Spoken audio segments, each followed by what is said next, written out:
Hello, welcome to the Tennessee Rules for Batterers Intervention Programs online training. My name is Bethany Poe, and I'm the Program Specialist with the Tennessee Coalition that works with Batterers Intervention Programs, or BIPs. After watching this presentation, you will complete a short quiz and fill out an evaluation of the training. These actions are required for you to receive your certificate of completion. If you have any questions about this, please feel free to contact me. Okay, let's get started. Today we're going to briefly review some of the history behind the development of Batterers Intervention Programs, and then we will go through the Tennessee Rules for Certified Batterers Intervention Programs. You can always find copies of these rules and other information on the Coalition website, tncoalition.org. Batterers Intervention has been around since about the 1970s. As a part of the women's movement, domestic violence became more recognized as a social problem, which led to stricter domestic violence laws, which led to more arrests, more batterers going to court, and the courts mandating that services be provided to batterers. Additionally, survivors wanted other options. While we typically think of the situation in which the survivor leaves the abuser, in reality, often the survivor continues the relationship for a wide variety of reasons. Without intervention, it's unlikely that someone is going to change their behavior. And while our legal system punishes criminal behavior, it doesn't necessarily teach people what they need to be doing instead. This is where Batterers Intervention comes in.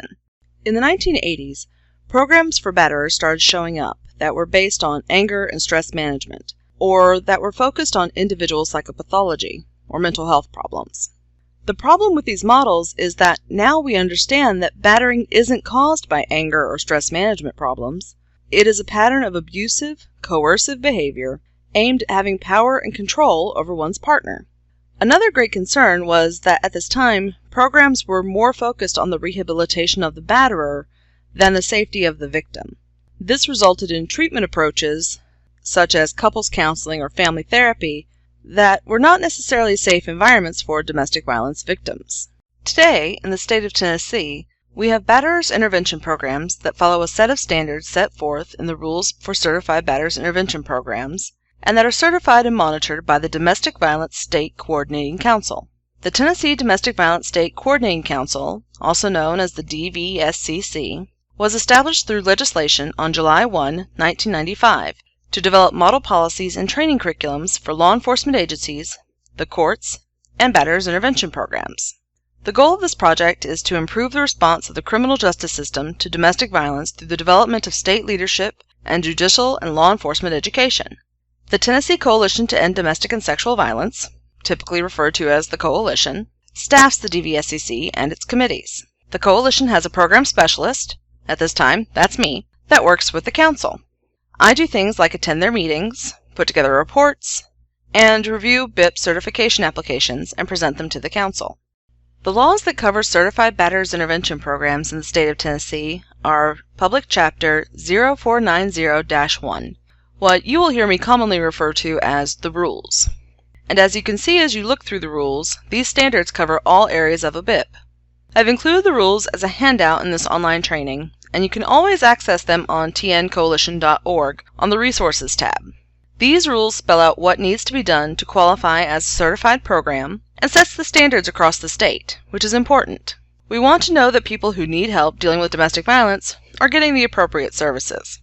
What you see on your screen is a part of the Tennessee state law that has to do with sentencing someone in a domestic assault case.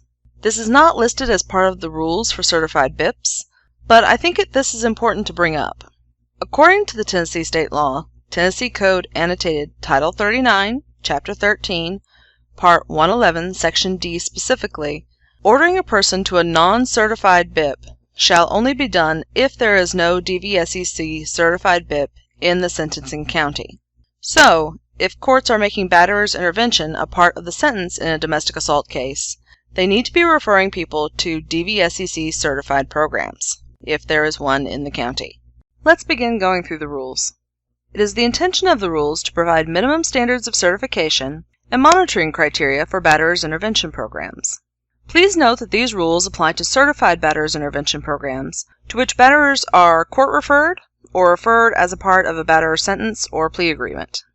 The rules provide guidelines for BIPs that provide intervention services to ensure that batterers are held accountable and that victim safety is the top priority. Domestic violence is an issue that needs to be approached from multiple angles. also known as a coordinated community response. It is not enough to provide services to victims. Batterers also need intervention. It is through the certification process that we seek to ensure that BIPs are meeting the minimum standards across the state and are working to keep batterers accountable.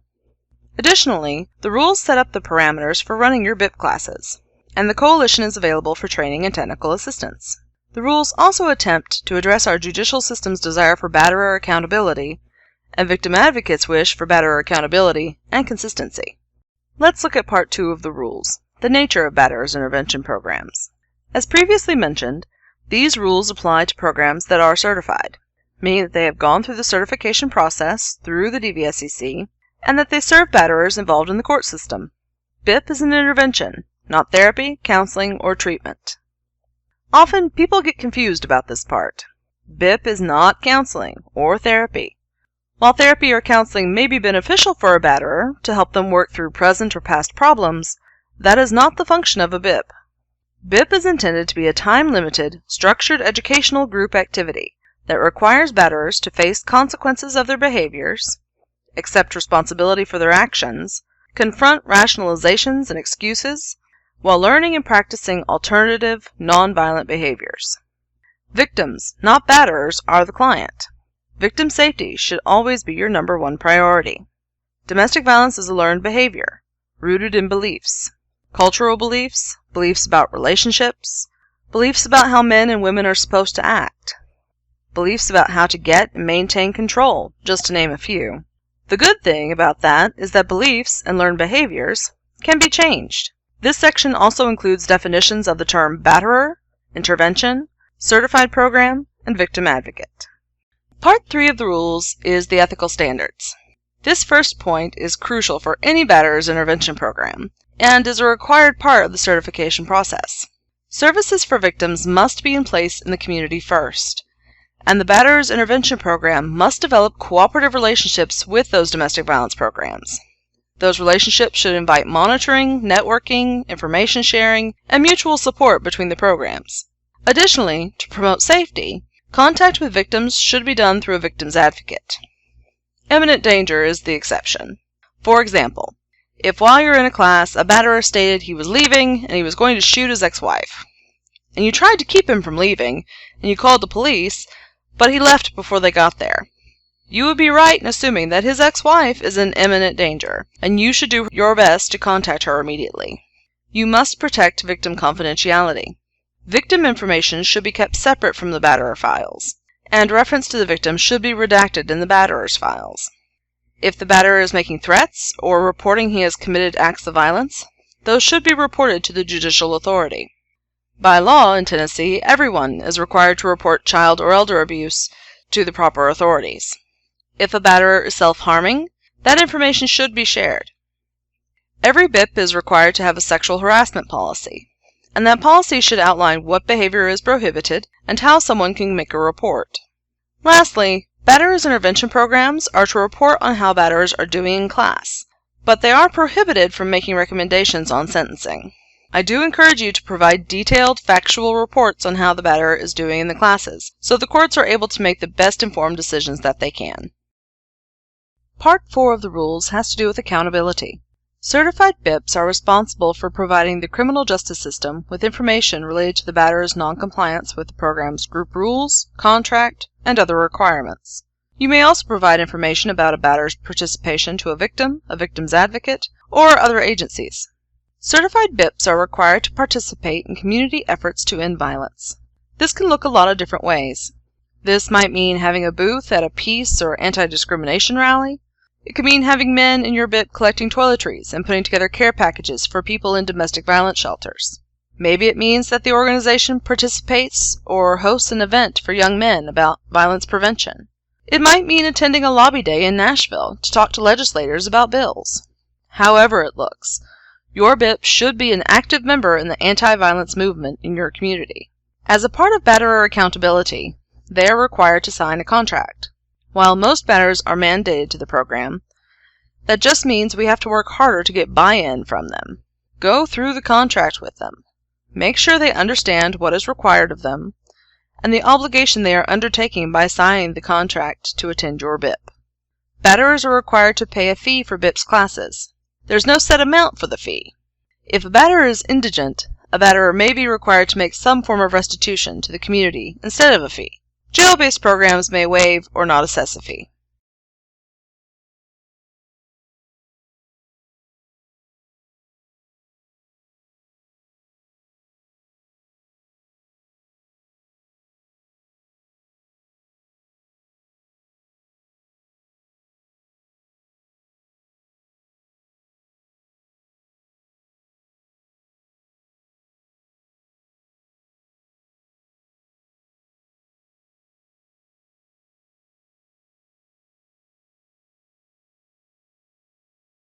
Part 5 of the rules addresses program structure.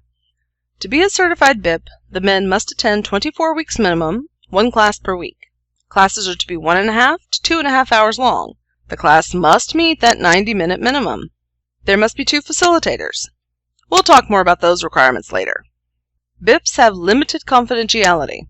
The batterer must agree to having no expectation of confidentiality regarding threats or acts of violence committed against any person, suspected domestic abuse, participation in the BIP, reports of compliance with BIP rules and contract, the batterer's fee balance, any reasons that the batterer may have been discharged from the program, and to the extent allowed by federal and state laws, any information about substance abuse screening or concerning substance abuse components of the BIP, as well as any audio, video, or written recordings of the BIP class.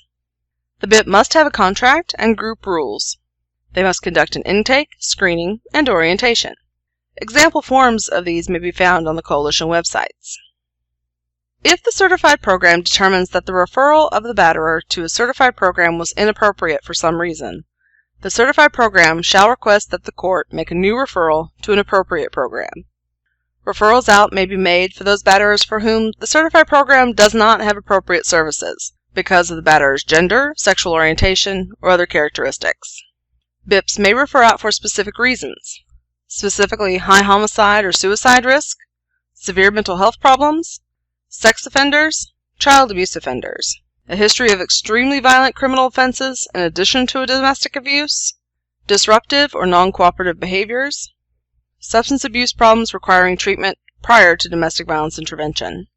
While your organization may have services for domestic violence victims, it must be a completely separate component from your BIP. Victims may not attend BIP classes, nor should they be placed in a situation where batterers and victims might run into each other. BIPs shall notify victims, typically by letter, that their batterer is in the BIP, and shall also provide information about domestic violence resources in the area. Keep your records concise and easy to use. Victim and partner contact notes should be kept separate from the batterer files. Batterer files shall contain the following: intake records, attendance records, documentation of exchanges between the certified program staff and criminal justice system, documentation of relevant exchanges between the certified program staff and other service providers, documentation of relevant exchanges between the certified program staff and batterers, and documentation of the batterer's compliance or non-compliance. Facilitators of batterers intervention programs have a challenging role. You must build rapport, but you must also challenge batterers about their beliefs and behaviors.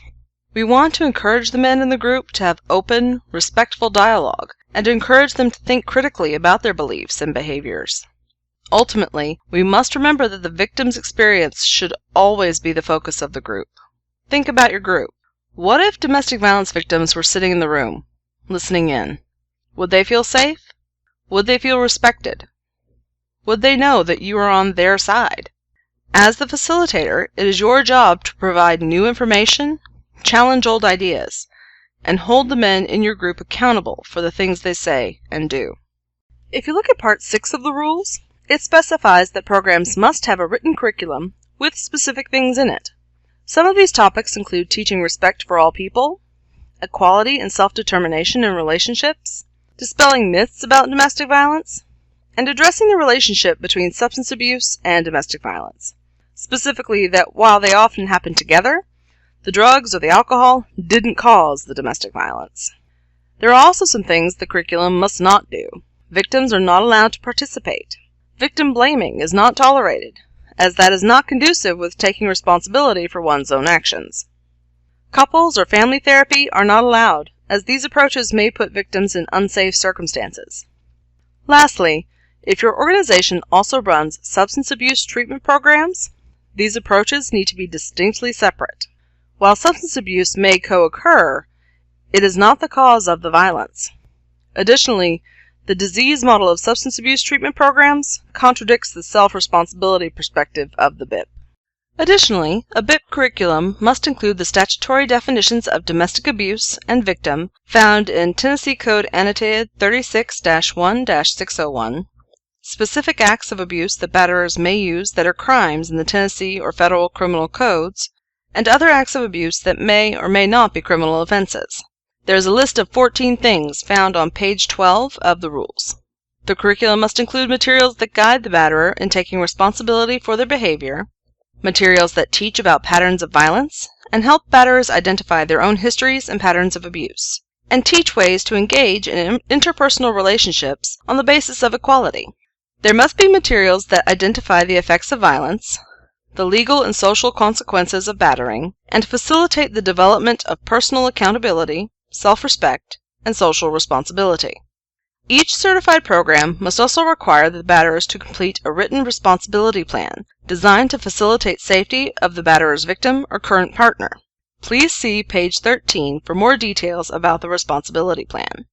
There are 3 programs that are pre-approved curricula for certified batterers intervention programs: EMERGE, Domestic Abuse Intervention Project, and Men Stopping Violence. A program may choose to use another curricula, but the review process for the certification application will be more intensive to make sure it meets all of the requirements.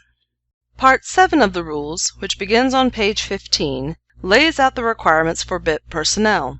Each BIP class needs 2 facilitators, at least one of whom must be a staff member. The other can be a student or an intern. A facilitator should have a minimum of a bachelor's degree, although there are exceptions.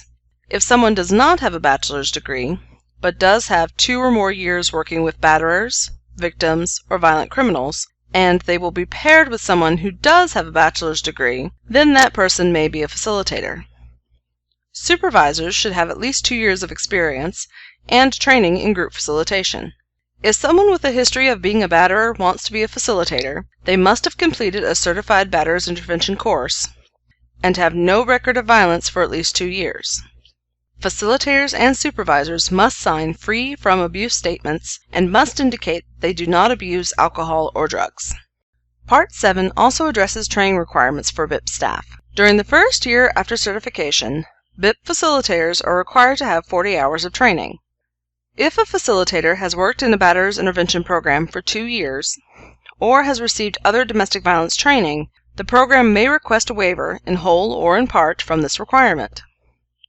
This request should be in the form of a letter to the Domestic Violence State Coordinating Council that states that you are requesting a waiver of the 40-hour training requirement for, name the facilitator, and explaining why. After the initial 40, facilitators are required to receive a minimum of 8 training hours annually. These trainings must be provided by a certified batterers intervention program, a domestic violence shelter, or other organizations, including the Tennessee Coalition, that have been approved by the Domestic Violence State Coordinating Council. In order for a training to be approved, it must cover at least one of the 4 training topics listed in Section 8 of Part 7 of the rules. These topics include rules for certified batterers intervention programs, so, like this online training, group processes and intervention techniques, safety training directed towards ensuring victim safety, the safety of the certified program, and the safety of participating batterers, and current knowledge about the dynamics of domestic violence. Part 8 of the rules covers the certification and monitoring process. Starting on page 18, you will find a list of things that are required to be a part of the application packet. The certification application is sent to the program specialist at the Tennessee Coalition that works with BIPs. Currently, that's me. I review the application to make sure it's complete. If it's not, I contact the applicant, and we go back and forth until the application is complete and correct. Once it is, I present the complete application to the Certification Committee of the Domestic Violence State Coordinating Council. They review the materials, ask any questions they might have. If they determine the application is complete, at the council meeting, the committee chair presents the application to the council, and after discussion, the council votes whether to certify the program. Once a program is certified, the certification lasts for 2 years. You have within 60 days of expiration to apply for recertification. Part of being a certified program is that you are subject to being monitored. Monitoring visits may be announced or unannounced. During those monitoring visits, I will ask to see at least 3 complete Batterer files, review your staff training logs, review documentation of supervisory contacts such as staff meetings. I will ask about your program's involvement in community events to end domestic violence, and I will observe your Batterers intervention class. Information obtained during monitoring may be shared with your local courts and the administrative office of the courts, and may also be included as a factor in the Council's consideration of a certified program's request for recertification. That takes us to the end of the rules for certified Batterers intervention programs. If you have not read through the rules, please do so. If you have any questions, please don't hesitate to call me.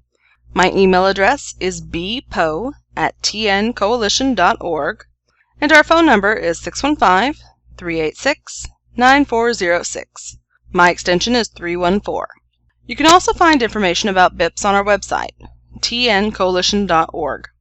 You can find a list of certified Batterers intervention programs on the Get Help page of our website, and information about applying for certification on the Resources page. This is the end of the presentation. Please go back to the course site and complete the short quiz about this presentation. Thank you.